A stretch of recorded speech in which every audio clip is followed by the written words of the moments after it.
Day After Signal is a podcast about staying grounded when the crisis hits.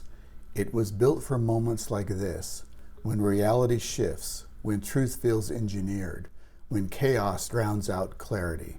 In those moments, you don't need certainty, you need a framework.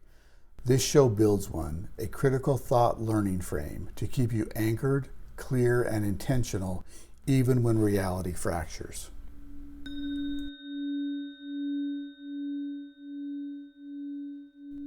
In the critical thought learning frame, sight isn't about eyesight. It's about clarity.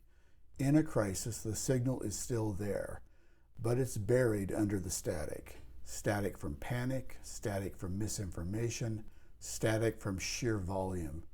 You felt it before, that flood of headlines, hot takes, and opinion threads. The louder it gets, and the harder it is to know what's real. So how do you filter the noise? One of the simplest tools I've ever used comes from something called the 3-filter test. It's simple, but don't confuse simple with easy. Here's how it works. Filter 1, fact. Is it true? Not does it sound true or I want it to be true, but it's verifiable. If the answer is I don't know, you've already slowed the rush to react. Filter 2, feeling. Would sharing or acting on this bring something good, or would it just spread harm? This is where emotional self-awareness matters. Filter 3, fallout. Is it useful? Does this information change what you can do or should do, or is it just clutter? If it fails any of those filters, you can let it pass by. You don't have to pick it up. Let me give you a real-world example. A coworker messages you and says, "Hey, I heard the company might be laying people off next month." Filter 1, fact. Do you know for sure? Has HR or leadership confirmed it? No, it's just a rumor, already questionable. Filter 2, feeling. Would sharing help people or just spike anxiety? Likely fear. Fails this filter. Filter 3, fallout. Is it useful? Not really. You can't act on it without more facts. It fails all 3 filters, so you just need to drop it. Now let's step into a UFO example. In 2014 through 2015, Navy pilots reported, and the Pentagon later confirmed, unidentified aerial phenomena, multiple witnesses, declassified video, and the sightings itself, verified. Filter 1, it passes. Filter 2, passes, sharing sparks informed public conversation. Filter 3, passes, it shapes policy debates and scientific inquiry. Now compare that to a viral photo of a supposed alien ship on social media. Unknown origin, signs of digital manipulation, no verification. Filter 1, it fails. Filter 2, questionable. It could stroke fear or false hope. Filter 3, useless, doesn't lead to meaningful action. Do you see the difference? The 3-filter test doesn't magically turn uncertain claims into facts, but it forces us to pause, a moment to ask, is this true? Is this kind? Is this useful? In chaotic times, that pause is everything, because it stops you from becoming a link in the chain of panic, confusion, or misinformation. If you only remember one thing from this episode, let it be this. You can't control the signal, but you can control what you amplify. The truth is this. Disinformation isn't always about lying.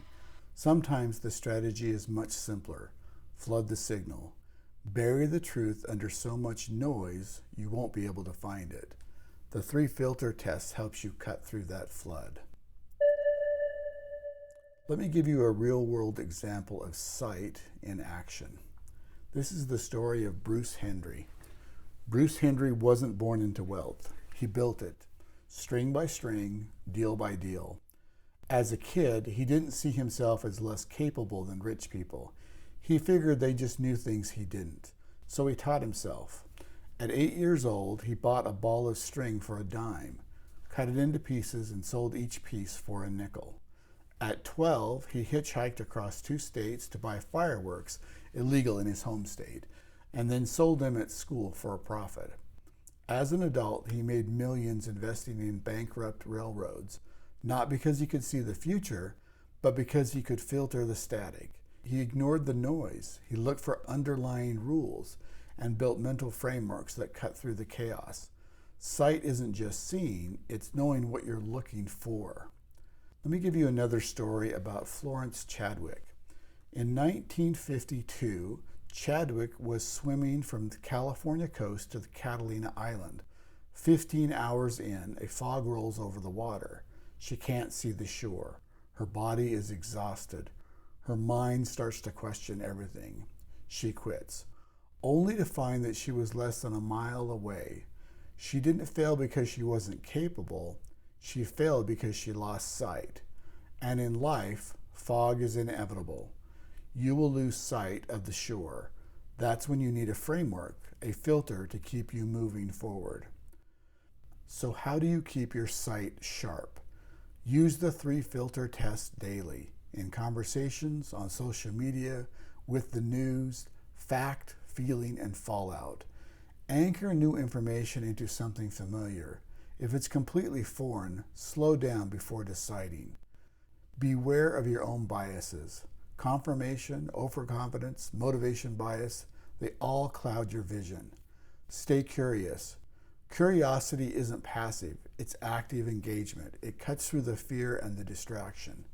In a crisis, your anchor keeps you from drifting, but sight tells you where you are and where you're headed. If you can't trust what you're seeing, trust your filters.